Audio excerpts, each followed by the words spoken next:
Do you know what would happen if you got shot? In most cases, you'd have to undergo a thoracostomy. That is when a surgeon makes an incision between your ribs and then puts this chest tube between them in order to evacuate fluid. First, what they would do is take their finger and shove it inside your chest in order to clear a path from the skin all the way into your chest wall.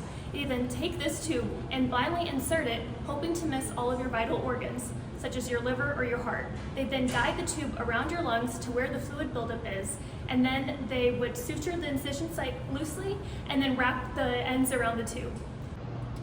Around 1 million chest tubes are placed in the US each year, with about 1 in 5 of these placements resulting in some sort of complication. Our group defined a complication as some sort of event that leads to the need for a re-intervention. And during our literature search, we further defined complications into having 3 main causes: positional, insertional, and securement error. A positional error is when the chest tube is incorrectly positioned inside the chest. This could be caused by not properly manipulating the tube once inside the chest. It also refers to cases where fluid doesn't drain properly because the tube was placed in the incorrect location. An insertion error occurs when the chest tube is introduced at an incorrect angle, making it difficult to control during placement. A securement error is when the chest tube, once placed, is pulled out or dislodged due to some sort of outside force. These errors often happen due to a patient coughing or from bed transfers. After defining our problem, we conducted many voice of customer interviews with various healthcare professionals, including surgeons and emergency medicine physicians. Based on their experience with chest tube insertions, they provided insight into what we believe are the critical design inputs to improve the thoracostomy procedure. These are insertional precision, positional precision, and minimizing risks of tube displacements. Our users also communicated that the most important need for a new device or procedural workflow is that it cannot add more time to the procedure.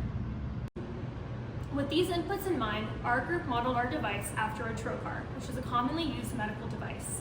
An easy way to describe a trocar is a large hollow needle that allows things to be introduced into the body. The introduction of this device into the procedure gives additional control of the location and angle that the chest tube is introduced at into the chest. The trocar also has a ramp built into the hollow lumen, giving additional control of the tube once inside the chest cavity. Once the chest tube is in place and fluid is being drained, a silicone gasket is slid off of the device and adjusted to rest between the tube and the chest. Instead of only suturing around the incision site to secure the tube, sutures are now looped through 2 eyelets of the silicone gasket and wrapped to cinch around the tube, providing additional support against multi-directional forces. To begin evaluating structural integrity under worst-case insertion conditions, 2 linear buckling simulations were performed in SolidWorks, focusing on the distal tip of the trocar where failure is most likely to occur. Our results confirm the mechanical robustness of the distal tip under both axial and off-axis forces encountered during insertion.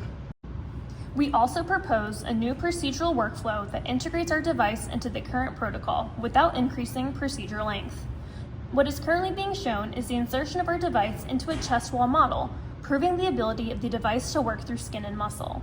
For a procedure that is so commonly performed on a daily basis, having a 20% complication rate is simply unacceptable, especially since the procedure has minimally evolved over the last 50 years.